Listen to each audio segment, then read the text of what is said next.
New Scotland Yard raided a warehouse in the Soho district today in search of a group of thieves running a worldwide fraud operation.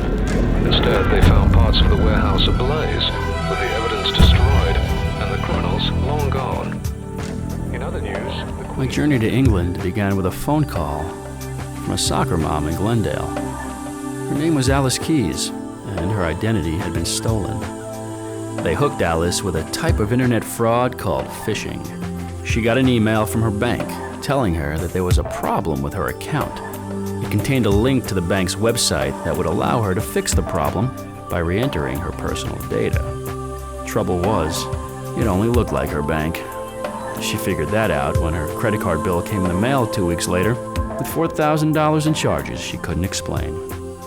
Her so-called bank was actually a slick-looking website created by a guy named Charles Napier. Problem was, he was 5,000 miles away.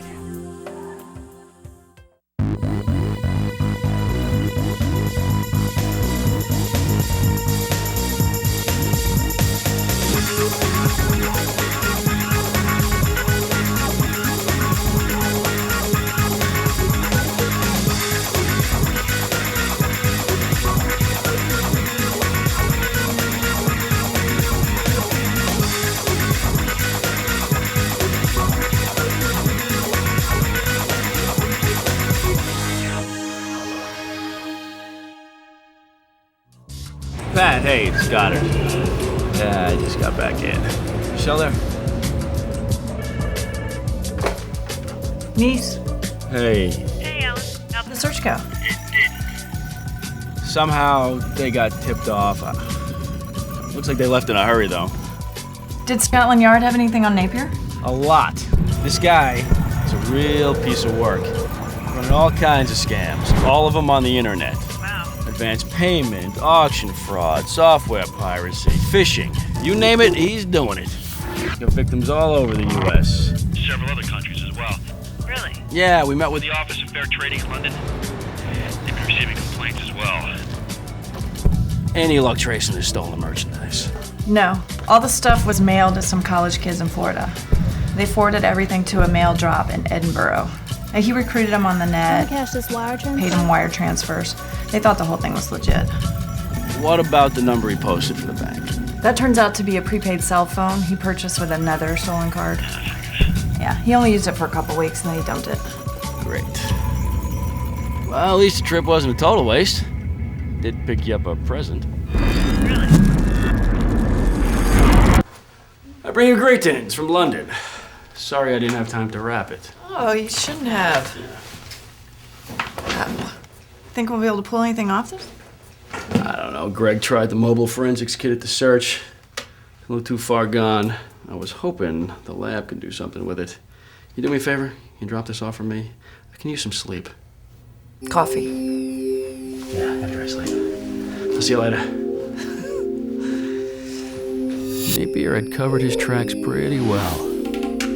But the crime lab was about to make a wake-up call.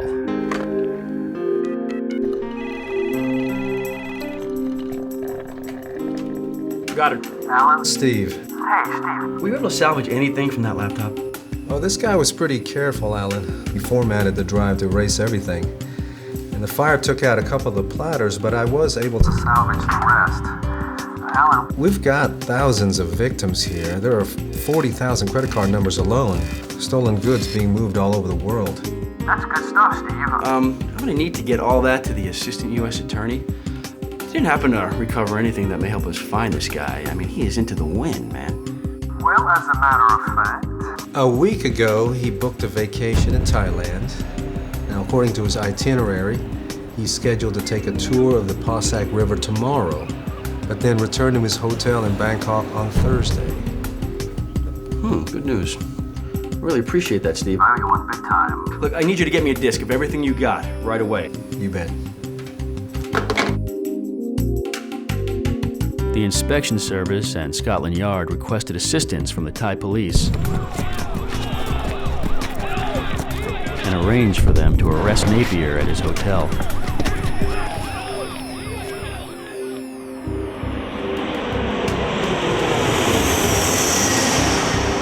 going to be an observer and help with the interviews.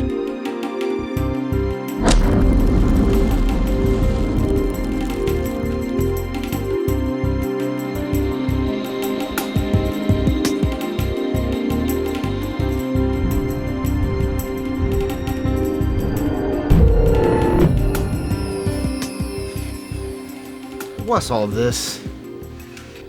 This is Alice Keys. She's one of the people whose lives you stole. Oh, come on now. Some little bird gets pinched for a few quid, and he's treating me like a terrorist. Credit card company will handle the loss anyway. Took her 6 months to straighten out her bank account, and she almost lost her home. So you wouldn't give a crap about that? Yeah, life's tough all over. We all have to survive best we can. You know, you are absolutely right. And you are going to need every one of your survival skills in federal prison. Federal prison? That's where you're wrong, mate. I'm on the next plane back to merry old England. No, not this time, Napier. See, we've already spoken to Scotland Yard and the British prosecutors about your extradition. Looks like you're a man without a country.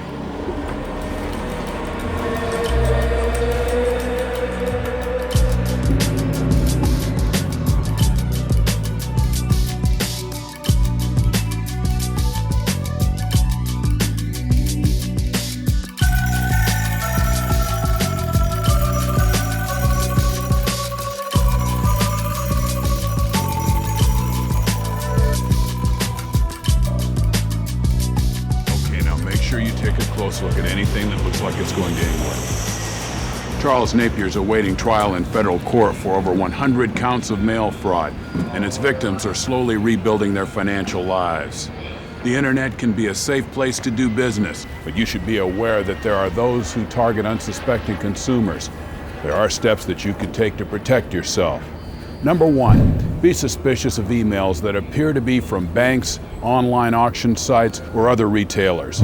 Usually they'll ask you to correct mistakes in your account information or provide other personal information. Never use a link in an email to visit any website.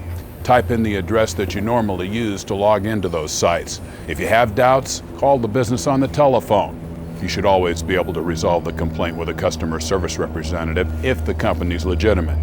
Number 2, only purchase goods and services from sites that you trust. Software makes it easy for criminals to create websites and emails that look exactly like the real ones.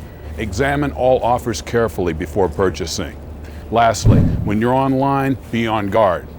For postal inspectors, internet scams are like old wine in a new bottle. The mail fraud and telemarketing scams we've seen in the past are now coming at you through cyberspace. Whether it's auction fraud or identity theft, reshipping scams or foreign lotteries, be cautious and be smart. For more tips on how to avoid internet fraud or to report the crime if you've been a victim, visit our website at USPIS.com/postal inspectors or lookstoogoodtobetrue.com.